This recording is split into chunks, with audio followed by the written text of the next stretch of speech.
boys and girls, this time of the year we think about New Year's resolutions, and a lot of people have been thinking about losing weight. None of you, but some of us adults have been thinking about losing weight and things that we need to do to make us better. So I brought my scales today, okay?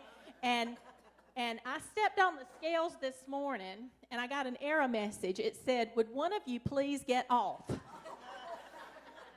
And then it gave me the accurate weight, and it said I weigh, don't tell anybody, 100 and too much, okay? And then I started looking at measurements, and it was like, oh my gosh, I'm not sure that it's going to go out far enough for me to be able to get a measurement. I don't know if it's going to go wide enough to go around my waist. I don't know. But we look at measuring things, and if I need to lose weight or gain weight, like some of you need to gain weight, if I need to lose weight or gain weight, I need to know where I am right now to see which one I need to do, whether I need to lose or to gain weight. Well, boys and girls, sometimes we measure ourselves using things that are inaccurate, okay? We use measurements that are not too good. Like in our lives, to make changes in our lives, we say, when your mama or daddy says, "Did you do that?" Well, I did that, but let me tell you what my brother did. And we try to measure ourselves against somebody else. I was bad, but let me tell you about what my friend did at school.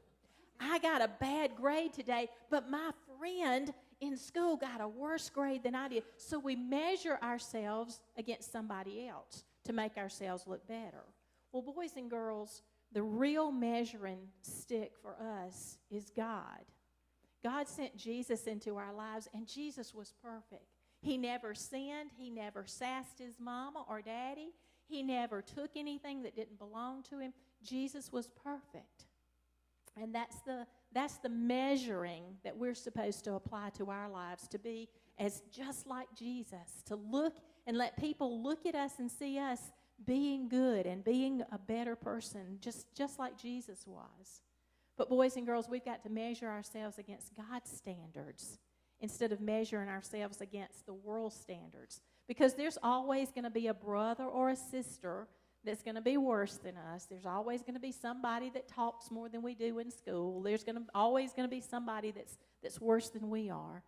But when we're measuring against God's standards, that's the way we should strive to live every day. So boys and girls, measure yourselves against God's standards, okay?